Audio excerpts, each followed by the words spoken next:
Alright, this is an install of a Catbag Dynomax exhaust system for a 2004 Wrangler. It's probably going to be the same for several of the years out there, between 97 and 06. There might be slight differences between the transmission mount and everything else, but it should be pretty much straightforward. I've already got the rear axle hanging off the ground. It's supported by the frame just in front of the lower control arms by the jack stands. And I've already taken out the 4 bolts under here, 4 nuts off the mount here, and I've removed all 4 outer belly pan bolts, so it's hanging loose. The jack stand, the floor jack is supporting the transmission and transfer case while I do this. That way there's no chance of it falling down on top of me. I'll slide under there and get this done. Just so you know, the 4 nuts here, 13 millimeter. These are 18 millimeter. So the easiest thing I do is crawl under, pull this side up, pull the bolt out,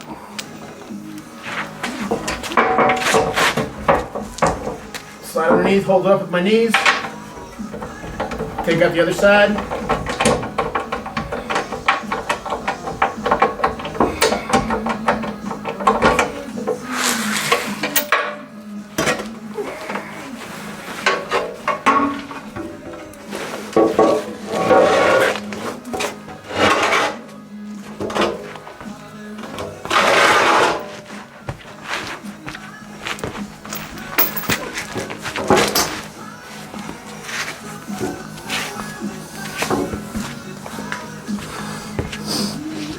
Now you have access to your muffler.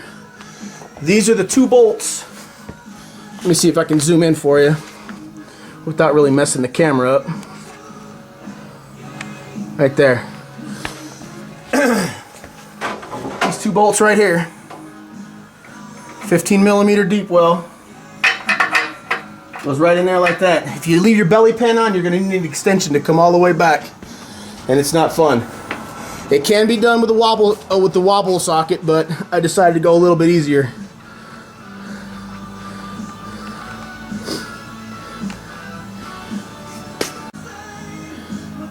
Once you're at this point, you want to loosen these 2 bolts up with your 15 millimeter. Don't take them off, but leave them loose so your muffler can move.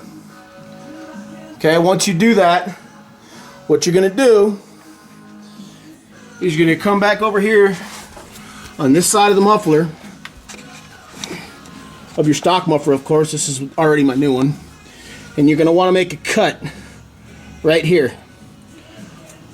You want to cut your old exhaust off, and the reason why is because you have to get that loop from over the axle. Now, depending on your lift, you may be able to get this thing out if you have the front end of your Jeep high enough to remove it all. I didn't, so I cut it. I'm going to toss it in the trash anyway.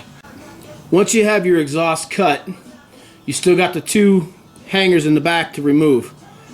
Okay, there's one right there that you can see that I'm holding the camera on. And there's another one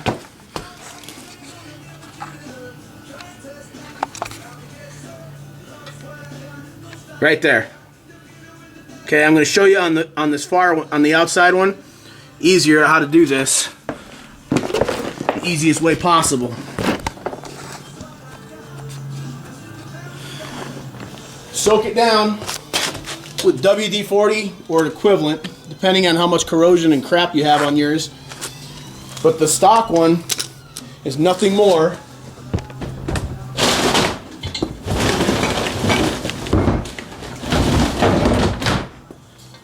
than a bullet shape. See that? It's a bullet shape. Once you get the bushing over that, it slides right off.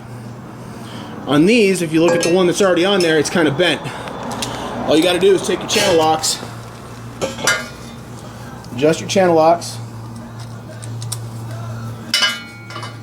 basically push it through, just like that.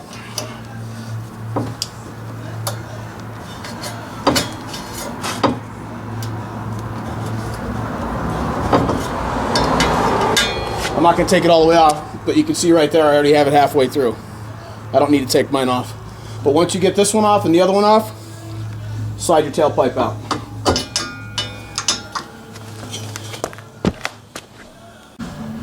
Alright, so you got your old exhaust system off now completely. Slide your new tailpipe over your axle and let it hang.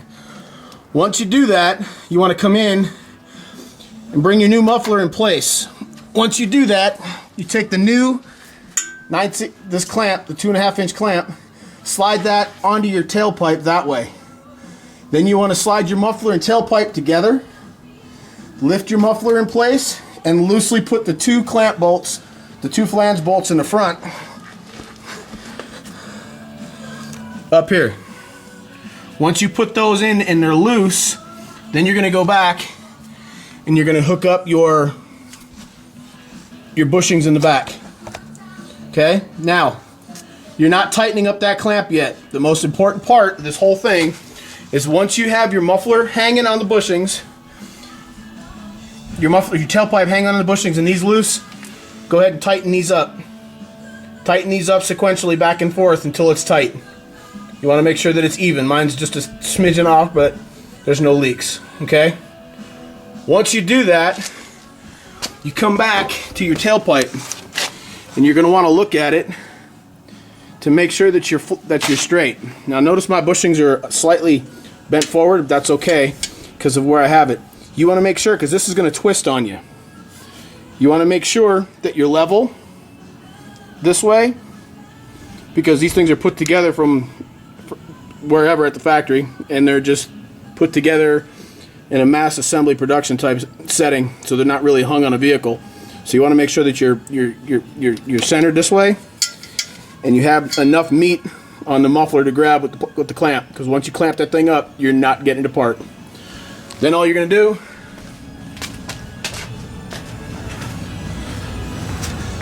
is come back over here. You're going to take your two center bolts,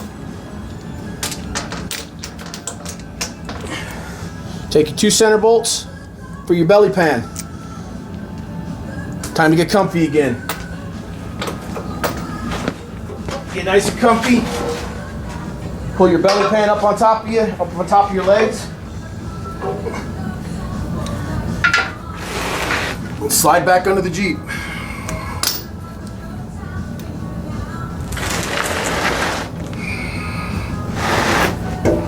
Once you're in a position where you can pull it under, pull it up under you, use your knees, put your center bolt in. Remember, you're not tightening this up, you're just putting it on there to hold it there. Once you get enough threads in there to hold,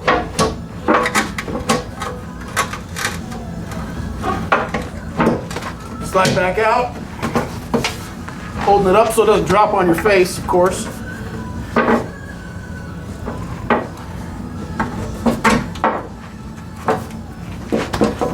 Line up your transmission mount bolts, grab your other bolt,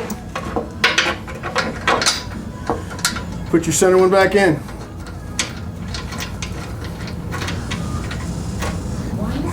And you can get out. Once you do this, you want to use your center bolts as your alignment, because the belly pan on the four corners, right here on all four corners, they're elongated. If you put those in first, you might have a little bit of a headache trying to line it up. The center holes are the ones you want to use. Once you do that, tighten up, put all 6 of your bolts in, tighten them up, put your 4 nuts back over here on your transfer case mount, and you're done. Fire it up. Hope this helps. Have a good one, guys.